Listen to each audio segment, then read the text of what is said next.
Hello' friends, welcome back to my YouTube channel. মই অনুৰাগ শৰ্মা আপোনালোক সকলোকে পুনৰবাৰ স্বাগতম জনাইছোঁ মোৰ ইউটিউব চেনেলটোলৈ। আজি মই আপোনালোকৰ সন্মুখত এটা নতুন ভিডিঅ'লৈ উপস্থিত হৈছোঁ আৰু আজিৰ ভিডিঅ'টোত মই আপোনালোকৰ সৈতে শ্বেয়াৰ কৰিম, ডিছকাছ কৰিম অসম লোক আয়োগ আছাম পাব্লিক ছাৰ্ভিচ কমিশ্যনৰ শেহতীয়াকৈ research assistant under labour welfare ডিপাৰ্টমেণ্টৰ এডভাৰটাইজমেণ্ট ওলাইছিলে। ছ' এডভাৰটাইজমেণ্টটো আগষ্টৰ 4 তাৰিখে তেওঁলোকে ৰিলিজ কৰিছিলে। এইটো বছৰৰ এইটো 12 নম্বৰ এডভাৰটাইজমেণ্ট। ছ' এডভাৰটাইজমেণ্টটোৰ কাৰণে তেওঁলোকে চিলেবাছো অফিচিয়েল চিলেবাছো তেওঁলোকে ইয়াতে পাব্লিছ কৰিলে 18th of August 2026ত। ঠিক আছে, ইয়াতে এখনেই পেপাৰ থাকিব, এই research assistant under labour welfare department. So' ছাবজেক্টটো হৈ গ'ল জেনেৰেল ষ্টাডিজ। ইয়াতে এখন ছিংগল ডে এক্সামিনেশ্যন হ'ব, 2 আৱাৰ্ছৰ 200 মাৰ্কছৰ কুৱেশ্যন পেপাৰ থাকিব। পাৰ কুৱেশ্যন 2 মাৰ্কছকৈ থাকিব, মানে 100টা কুৱেশ্যন থাকিব, 100টা কুৱেশ্যনৰ এগেইনষ্টে 200 মাৰ্কছ থাকিব। আৰু লগতে আপোনালোকৰ ইয়াতে নেক্সট ষ্টেজত ইণ্টাৰভিউ হ'ব। ঠিক আছে, আৰু ইয়াতে যিহেতু পষ্ট কম আছিলে, পষ্ট মাত্ৰ এটা আছিলে, ছ' সকলোৱে তাতে কম্পিট কৰিব পাৰিব সেই পষ্টটোৰ ক্ষেত্ৰত। আৰু লগতে আপোনালোকৰ ইণ্টাৰভিউ ষ্টেজলৈ 1:5 ৰেচিঅ'ত চিলেক্ট কৰে, কিন্তু যিহেতু পষ্ট কম, ছ' হয়তো ৰেচিঅ'টো অলপ বাঢ়িব পাৰে, কিন্তু এনেই জেনেৰেলি এনেকুৱাবিলাক ডিপাৰ্টমেণ্টেল এক্সামত 1:5 ৰেচিঅ'ত তেওঁলোকে ইণ্টাৰভিউৰ কাৰণে চিলেক্ট কৰে। ছ' ইয়াতে জেনেৰেল ষ্টাডিজৰ যদি চিলেবাছখন চাওঁ, আপোনালোকৰ ইয়াতে প্ৰথমটো হৈ গ'ল লেবাৰ লছ। লেবাৰ লছটো নতুনকৈ আহি যাব, কিন্তু আগতে যিসকলে ৰিচাৰ্চ এছিষ্টেণ্ট শেহতীয়াকৈ হৈ গৈছে finance budget department, junior development officer JDO, যোনটো আগতে নাম আছিল research assistant under planning services. ঠিক আছে, তাৰে চিলেবাছৰ লগত বাকীখিনি বস্তু মিলে। ইয়াতে অকল নামকেইটা অকণমান চেঞ্জ কৰিছে, কিন্তু বাকী লেবাৰ লছখিনি নতুনকৈ আহিছে। আৰু লগতে কোনোবাই যদি মোৰ পৰা আগতে ৰিচাৰ্চ এছিষ্টেণ্টৰ ষ্টাডি মেটেৰিয়েলছ লৈ থৈছিলে, তেওঁলোকে আকৌ ষ্টাডি মেটেৰিয়েলছ লোৱাৰ দৰকাৰ নাই। ইয়াতে লেবাৰ লছৰ কাৰণে কিছুমান ষ্টাডি মেটেৰিয়েলছ মোৰ তাত এভেইলেবল আছে, সেইখিনি ল'লে হ'ল। সেইখিনিৰ কাৰণে প্ৰাইচটো বহুত কম, 30 ৰুপিজমান পৰিব। লেবাৰ লছখিনি লৈ ল'ব পাৰিব। আৰু বাকী গোটেইখিনি যদি লাগে তেতিয়াহ'লে এনেই গোটেই মেটেৰিয়েলছখিনিও এভেইলেবল আছে। কোনোবাই যদি আগতে মোৰ পৰা লোৱা নাই তেতিয়াহ'লে জনাই দিব। ইয়াতে লেবাৰ ৱেলফেয়াৰ ডিপাৰ্টমেণ্টৰ ৰিচাৰ্চ এছিষ্টেণ্ট 300 ৰুপিজত এভেইলেবল আছে। ৰিচাৰ্চ এছিষ্টেণ্টৰ আগৰ বিভিন্ন ধৰণৰ এক্সামৰ কুৱেশ্যন পেপাৰ্ছো ইনক্লুড কৰি দিয়া আছে। ঠিক আছে, PDF ফৰ্মেটত পাই যাব, MCQs ফৰ্মত, আৰু গোটেইখিনি বস্তু ইয়াতে পাই যাব, ইনক্লুডিং লেবাৰ লছ। ঠিক আছে, এইটো নম্বৰ হোৱাটছএপ কৰিব পাৰিব 9706557851। আৰু কোনোবাই যদি আগতে মোৰ পৰা কিবা কোৰ্চ মেটেৰিয়েলছ লৈ থৈছিলে তেতিয়া জনাই দিব, তেতিয়া আগৰ মেটেৰিয়েলছখিনি বাদ দি যোনখিনি এডিশ্যনেল এক্সট্ৰা মেটেৰিয়েলছ থাকিব সেইখিনি ল'লে হ'ল, তেতিয়া প্ৰাইচটো সেইটোৰ কাৰণে পে' কৰিলে হ'ব। ছ' ইয়াতে লেবাৰ লছ আহি গ'ল। লেবাৰ লছখিনি আপোনালোকে পঢ়িব লাগিব ভালকৈ। তাৰপিছত আহি গ'ল quantitative aptitude and data interpretation. Quantitative aptitude মানে জেনেৰেলি আপোনালোকৰ নিউমাৰিকেলছখিনি থাকে ইয়াতে, আৰু ডাটা ইণ্টাৰপ্ৰিটেশ্যনটো আপোনালোকৰ ইয়াতে অকণমান ষ্টেটিষ্টিকেল বা তেনেকুৱা কি বুলি কয়, বাৰ ডায়েগ্ৰাম, চাৰ্টছ, তেনেকুৱা ধৰণৰ কিছুমান কুৱেশ্যনছ আহে, যোনখিনি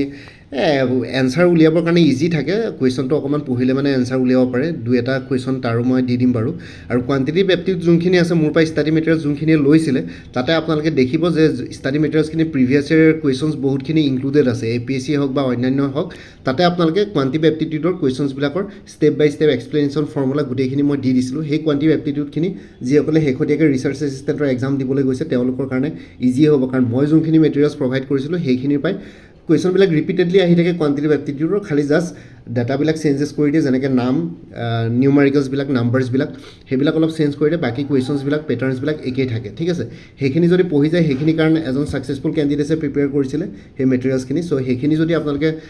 ভালকৈ প্ৰিপেৰেশ্যন কৰি যায়, আপোনালোকৰ কমনে পৰি যাব কোৱান্টিটিভ এপ্টিটিউডৰ যোনখিনি মেথছ, নিউমাৰিকেলছ আহে। বাকী ডাটা ইণ্টাৰপ্ৰিটেশ্যনটো ক'লোৱে মই, চাৰ্টছ বা বাৰ ডায়েগ্ৰামৰ টাইপৰ কুৱেশ্যন থাকে। আপোনালোকে বাৰ ডায়েগ্ৰাম আঁকিবলগীয়া নহয়, ইয়াতে জাষ্ট বাৰ্ছবিলাক দিয়া থাকে, চাৰ্টছবিলাক দিয়া থাকে, তাৰপৰা আপোনালোকে ডাটাবিলাক উলিয়াই পেলাই মাল্টিপুল চইচৰ কুৱেশ্যনত এনচাৰবিলাক চুজ কৰিব লাগে। তাৰপিছত হৈ গ'ল logical reasoning and analytical ability. Logical ৰিজনিঙৰ কাৰণে ষ্টাডি মেটেৰিয়েলছ, এনালিটিকেল এবিলিটিৰ ষ্টাডি মেটেৰিয়েলছ মোৰ তাত এভেইলেবল আছে, সেইখিনি ল'ব পাৰিব। আৰু কোনোবাই যদি নিজৰ ফালৰ পৰা পঢ়িব বিচাৰে নিজৰ ফালে পঢ়িব পাৰে। কাৰোবাৰ যদি কিতাপ পত্ৰ এভেইলেবল আছে, ষ্টাডি মেটেৰিয়েলছ এভেইলেবল আছে, বা কোনোবাই অনলাইন ক্লাছেছ যদি কৰি আছে বা অলৰেডি কম্পিটিটিভ এক্সামছৰ কাৰণে প্ৰিপেৰেশ্যন কৰি আছে, তেওঁলোকে এইখিনি বস্তু গম পাব। বাকী ইংলিছ লেংগুৱেজ কম্প্ৰিহেনশ্যন এণ্ড প্ৰিচাইশ্যনৰ কথা যোনটো কৈছে, ইয়াতে কম্প্ৰিহেনশ্যন আহিব। কম্প্ৰিহেনশ্যন মানে কি, এটা আপোনালোকৰ পেৰেগ্ৰাফ দিয়া থাকে, পেৰেগ্ৰাফটোত এটা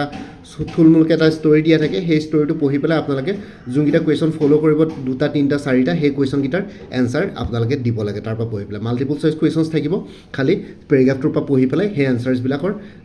চইচেছবিলাক আপোনালোকে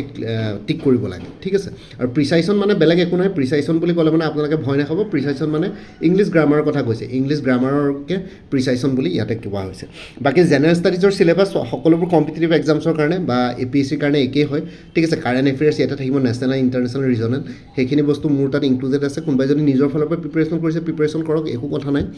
Indian history Indian national movement Assam history সেইখিনি বস্তু থাকিব এইখিনি জেনেৰেল ষ্টাডিজ আৰু জেনেৰেল নলেজৰ চিলেবাছ একে অকল APSCৰ এক্সামে নহয় যদি আপোনালোকে অন্য এক্সামছবিলাক চাই DSS DME ADRE Assam police চবতে এইখিনি কমন কিছুমানে জেনেৰেল নলেজ বুলি কয় কিছুমানে জেনেৰেল ষ্টাডিজ বুলি কয় কিছুমানে ছ'চিয়েল ছায়েন্স বুলি কয় কিছুমান এক্সামত চ' বাকী অভাৰঅল চিলেবাছবিলাক এনেকুৱাই থাকে geography of India and Assam Indian polity and constitution India and Assam economy so' এইখিনি বস্তু ইয়াতে থাকিব ঠিক আছে চ' জেনেৰেল ষ্টাডিজৰ এইখিনি জেনেৰেল ষ্টাডিজৰ অংশটো অকণমান চিলেবাছখিনি দীঘল কাৰণ জেনেৰেল ষ্টাডিজ বুলি ক'লে মানে history geography polity economy ecology and environment science and technology গোটেইবিলাক পঢ়ি যায় ইয়াতে যিহেতু ছায়েন্স এণ্ড টেকন'লজিটো ইয়াতে কোৱা নাই তথাপিতো ছায়েন্স এণ্ড টেকন'লজিটো মোৰ ষ্টাডি মেটেৰিয়েলছত ইনক্লুডেড কৰি দিয়া আছে যাতে আপোনালোকে বেলেগ এক্সামো যদি দিব যায় তেতিয়াহ'লে সেইখিনিৰ পৰা অলপ চাই ল'ব পাৰিব ইক'লজি আৰু এনভাইৰনমেণ্টৰ কথাও ইয়াতে কোৱা নাই কিন্তু তথাপিতো জিঅ'গ্ৰাফি ইক'লজি আৰু এনভাইৰনমেণ্টটো জিঅ'গ্ৰাফিৰে এটা ছাব কেটেগৰীৰ নিচিনা হৈ যায় চ' সেইটো কাৰণে সেইখিনি বস্তু ইনক্লুড কৰি দিয়া আছে কাৰেণ্ট এফেয়াৰ্ছটো পাবই আৰু মোৰ পৰা কোৰ্চ ল'লে কাৰেণ্ট এফেয়াৰ্ছবিলাক লাইফ টাইম পাই থাকিব তাৰ কাৰণে কোনো ফাৰ্ডাৰ পে'মেণ্ট কৰিব নালাগে আৰু বাকী আপোনালোকে নিজৰ ফালৰ পৰা যদি আপোনালোকৰ অলৰেডি লক্ষ্মীকান্তৰ কিতাপ আছে তেতিয়া ইণ্ডিয়ান পলিটি কনষ্টিটিউশ্যন কভাৰ হৈ যাব বাকী APSCৰ যোনখন কিতাপ আছিলে general studies manual for Assam civil services examination Das and Dutta সেই কিতাপখনত এইবিলাক বস্তু গোটেইবিলাক ইনক্লুডেড আছে তাৰ পৰা আপোনালোকে পঢ়িব পাৰিব বাকী কাৰেণ্ট এফেয়াৰ্ছখিনি আপোনালোকে নিজৰ ফালৰ পৰা ইউটিউবত চাব পাৰিব বা মোৰ তাতো ষ্টাডি মেটেৰিয়েলছ এভেইলেবল আছে ল'ব পাৰিব ঠিক আছে অভাৰঅল চিলেবাছখন এইখনে ইয়াতে 100টা কুৱেশ্যন থাকিব পাৰ কুৱেশ্যন 2 মাৰ্কছ থাকিব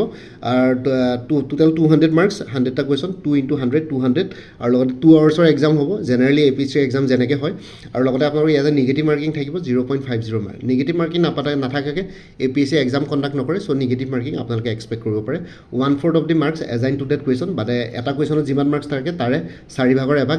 নিগেটিভ মাৰ্কিং হিচাপে গুচি যায় চ' APSCৰ কিছুমান এক্সামত 1 মাৰ্কে পাৰ কুৱেশ্যন থাকে তাতে নিগেটিভ মাৰ্কিং 0.25 হ'ব যদিহে পাৰ কুৱেশ্যন 2 মাৰ্কছ থাকে 0.50 নিগেটিভ মাৰ্কিং হয় ঠিক আছে চ' সেইটোৱে হৈ গ'ল নিগেটিভ মাৰ্কিং স্কিম APSCৰ এক্সামৰ কাৰণে চ' আপোনালোকে কুৱেশ্যন পেপাৰ কেতিয়াও লিখা নাথাকে নিগেটিভ মাৰ্কিং 0.25 0.50 তাতে লিখা থাকে 1/4 of the marks assign to that question মানে পাৰ কুৱেশ্যন যিমান মাৰ্ক থাকিব তাৰে 4/ভাগৰ এভাগ নিগেটিভ মাৰ্কিং হিচাপে যাব চ' সেইটোতে মানুহবিলাকে কনফিউজ হয় কাৰণ APSCয়ে সেই একেটা কি বুলি কয় চেণ্টেঞ্চে প্ৰত্যেকখন কুৱেশ্যন বুকলেটতে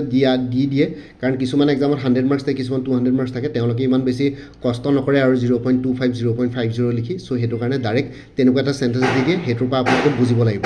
কাৰণ আপোনালোকে বুজাটো স্বাভাৱিক কাৰণ আপোনালোকে কম্পিটিটিভ এক্সাম যিহেতু দিব আহিছে চ' এইখিনি বস্তু বুজি পাব বুলি APSCয়ে এক্সপেক্ট কৰে আপোনালোকৰ পৰা ঠিক আছে চ' এইখন হৈ গ'ল ৰিচাৰ্চ এছিষ্টেণ্ট লেবাৰ ৱেলফেয়াৰ ডিপাৰ্টমেণ্টৰ চিলেবাছ আৰু যদি পৰীক্ষাৰ কথা কওঁ তেতিয়াহ'লে পৰীক্ষাটো আপোনালোকে ধৰক বহুত বেছি লেট নহ'ব পাৰে জেনেৰেলি কেতিয়াবা APSCৰ এক্সামবিলাকৰ কোনো সময়সীমা নাথাকে কেতিয়াবা এবছৰ লগাই দিয়ে কেতিয়াবা 3 মাহতো কিছুমান এক্সাম পাতি দিয়া দেখিছোঁ কিছুমান 6 মাহ লাগি যায় চ' সেইটো কাৰণে আপোনালোকে প্ৰিপেয়াৰ হৈ থকাটো ভাল যিহেতু চিলেবাছো ওলাই গ'ল অনলাইন এপ্লিকেশ্যনো হৈ আছে চ' সেইটো কাৰণে মোৰ মতে আপোনালোকে এই পৰীক্ষাটো এইটো বছৰৰ শেষৰ মানে এক্সপেক্ট কৰিব পাৰে নৱেম্বৰ ডিচেম্বৰ চ' সেইটো মতে সাজু হৈ থকাটো উচিত পৰীক্ষা দেৰি হ'লে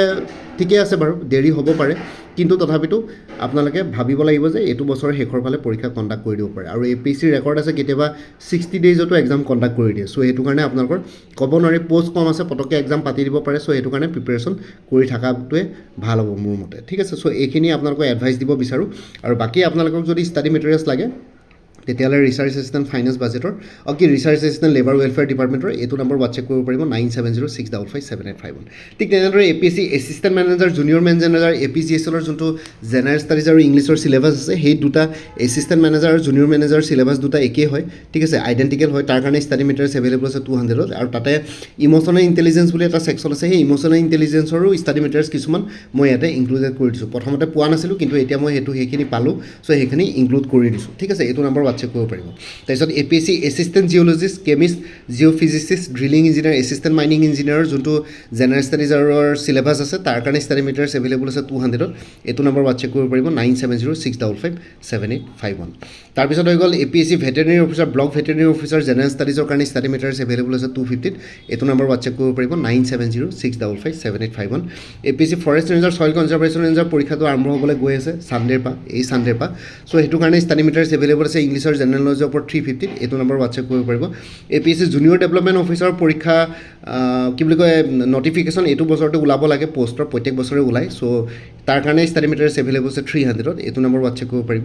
APSC টুৰিজিম ডেভেলপমেণ্ট অফিচাৰৰ নটিফিকেশ্যন ওলাব পাৰে কাৰণ মই আপোনালোকক এটা APSC 2026-27ৰ tentative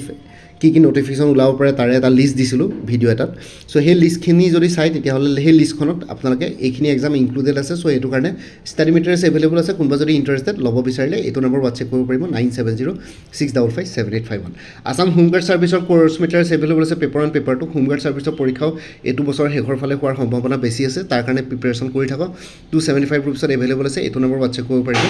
APSC cultural development officer course materials available আছে ইংলিছ আৰু জেনেৰেল নলেজৰ ওপৰত 175 ৰুপিছত এইটো নম্বৰ হোৱাটছএপ কৰিব পাৰিব APSC CDPৰ ফুল কোৰ্চ এভেইলেবল আছে ইংলিছ আৰু জেনেৰেল নলেজৰ ওপৰত 200ত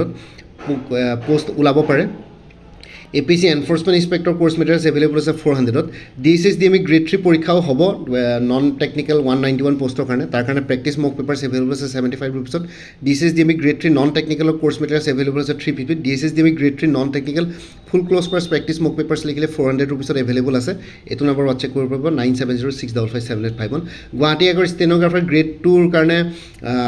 অফিচিয়েল নটিফিকেশ্যন আহি গ'ল 6-7 তাৰিখে পৰীক্ষা আছে তাৰ কাৰণে কোৰ্চ মেটেৰিয়েলছ এভেইলেবল আছে ইংলিছ লেংগুৱেজ প্ৰফিচিয়েঞ্চি আৰু আছামিজ সেকশ্যনৰ ওপৰত 100 ৰুপিছত এইটো নম্বৰ হোৱাটছএপ কৰিব পাৰিব গুৱাহাটী হাইকোৰ্ট মাল্টিটাস্কিং ষ্টাফৰ কাৰণে কোৰ্চ মেটেৰিয়েলছ এভেইলেবল আছে 325ত গুৱাহাটী হাইকোৰ্ট ছফিয়াৰ মানে ড্ৰাইভাৰৰ কাৰণে কোৰ্চ মেটেৰিয়েলছ এভেইলেবল আছে 250ত এইটো নম্বৰ হোৱাটছএপ কৰিব পাৰিব Guwahati high court judicial assistant Kohima বেঞ্চৰ কাৰণে কোৰ্চ মেটেৰিয়েলছ এভেইলেবল আছে 250ত এইটো নম্বৰ হোৱাটছএপ কৰিব পাৰিব 9706557851 ADRE 3.0 কোৰ্চ মেটেৰিয়েলছ এভেইলেবল আছে 300ত Assam police assistant jailor forester constable grade 4 অন্যান্য পোষ্টসমূহৰ কাৰণে কোৰ্চ মেটেৰিয়েলছ এভেইলেবল আছে 300ত এইটো নম্বৰ হোৱাটছএপ কৰিব পাৰিব 9706557851 BTC ফৰেষ্টাৰ আৰু ফৰেষ্ট গাৰ্ডৰ কোৰ্চ মেটেৰিয়েলছ এভেইলেবল আছে 275ত আছাম কম্পিটিটিভ এক্সাম বুলি এটা কোৰ্চ মেটেৰিয়েলছ এভেইলেবল আছে 400ত ইয়াতে অসমৰ যিকোনো কম্পিটিটিভ এক্সামছৰ কাৰণে ষ্টাডি মেটেৰিয়েলছ লগতে বহুতখিনি প্ৰিভিয়াছ ইয়েৰ কুৱেশ্যন পেপাৰ্ছ পাই যাব এইটো নম্বৰ হোৱাটছএপ কৰিব পাৰিব 9706557851 আৰু কাৰেণ্ট এফেয়াৰ্ছ 2025-26 আৰু exam oriented maths aptitude reasoning with step by step এক্সপ্লেনেশ্যনৰ ফৰ্মুলা এনে কোৰ্চবিলাকত ইনক্লুডেড আছে কোনোবাই যদি বেলেগে ল'ব বিচাৰে 100 ৰুপিছত এভেইলেবল আছে এইটো নম্বৰ হোৱাটছএপ কৰিব পাৰিব ইংলিছৰ কাৰণে এটা কোৰ্চ মেটেৰিয়েলছ এভেইলেবল আছে কম্প্ৰিহেনশ্যন এছে প্ৰিচি আৰু গ্ৰামাৰ ইনক্লুডেড আছে 100 ৰুপিছত এইটো নম্বৰ হোৱাটছএপ কৰিব পাৰিব 37খন previous year question papers available আছে উইথ এনচাৰ কিজ বিভিন্ন ধৰণৰ কম্পিটিটিভ এক্সাম 125 ৰুপিছত ইয়াতে দিয়া নাম্বাৰটো হোৱাটছএপ কৰিব পাৰিব PNRD আছামৰ কোৰ্চ মেটেৰিয়েলছ এভেইলেবল আছে 250ত কটন ইউনিভাৰ্চিটি জুনিয়ৰ এছিষ্টেণ্টৰ কোৰ্চ মেটেৰিয়েলছ এভেইলেবল আছে 300ত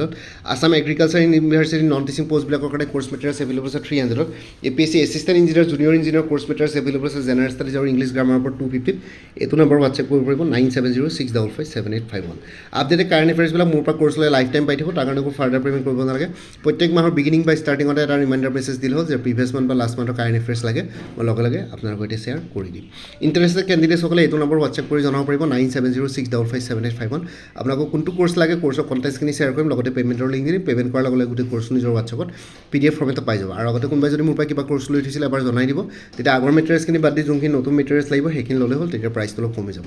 আৰু ইয়াতে যোনটো হোৱাটছএপ নাম্বাৰ দি আছে সেইটো অনুগ্ৰহ কৰি কল নকৰিব সেইটো জাষ্ট হোৱাটছএপ মেছেজৰ কাৰণে এভেইলেবল কলৰ কাৰণে এভেইলেবল নহয় বাকী ভিডিঅ' ডেছক্ৰিপশ্যনৰ কমেণ্ট ছেকশ্যন চেক কৰক তাতে কোৰ্চখিনি কথা আৰু এবাৰ উল্লেখ কৰি দিয়া আছে লগতে এটা প্লেলিষ্ট ক্ৰিয়েট কৰি থোৱা আছে APSC